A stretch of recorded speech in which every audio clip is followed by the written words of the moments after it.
Hello दोस्तों। तो आज की कहानी है चूहे और चालाक बिल्ली की कहानी। तो शुरू करते हैं। एक बार एक बिल्ली थी जो बहुत ही चालाक और चौकस थी, और उसकी इसी चालाकी और चौकस को देखकर चूहे भी सावधान हो गए थे। और अब चूहे बिल्ली के हाथ नहीं आ रहे थे।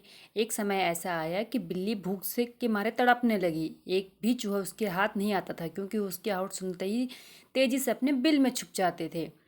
भूख से बचने के लिए बिल्ली योजना बनाने लगी। तभी उसके दिमाग में कुछ आया और वो टेबल पे उल्टी लेट गई। उसने सभी चूहों को यह सोचने पर मजबूर कर दिया कि वह मर चुकी है। सारे चूहे बिल्ली को लेटा हुआ अपने बिल से ही देख रहे थे। उन्हें पता था कि बिल्ली बहुत चालाक है, इसलिए उसमें से कोई भी चूहा बिल्ली के पास नहीं गया। लेकिन फिर भी हार मानने वालों में से नहीं थी। वो बहुत देर तक उसी टेबल पर उल्टी लेटी रही। धीरे धीरे चूहों को लगने लगा कि बिल्ली मर चुकी है। वो जश्न मनाते हुए अपने बिल से निकलने लगे। चूहे जैसे ही बिल्ली के टेबल के पास पहुंचे, उसने उछलकर दो चूहे पकड़ लिए।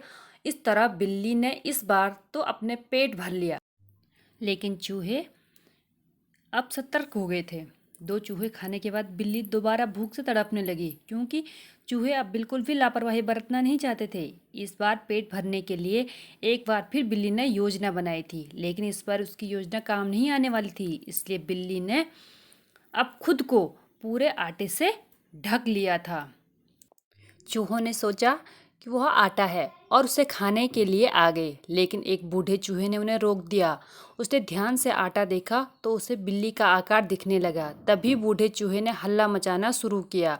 उसने कहा, सब अपने बिल में चले जाओ, यहाँ आटे में बिल्ली छुपी हुई है। बूढ़े चूहे की बात मानकर सुनकर सारे चूहे अपने बिल में चले गए। और जब बहुत देर तक भी चूहे बिल्ली के पास नहीं पहुँचे, तब बिल्ली थकने की वजह से उठ गई। इस तरह बूढ़े चूहे ने अपने अनुभव से सारे चूहों की जान बचा ली। इस कहानी से हमें यह सीख मिलती है कि बुद्धि का इस्तेमाल करके बड़े से बड़े धोखे से भी बचा जा सकता है। तो आज के लिए बस इतना ही। अगर कहानी पसंद आई है तो चैनल को सब्सक्राइब करें, लाइक करें और बेल आइकन को दबाना ना भूलें।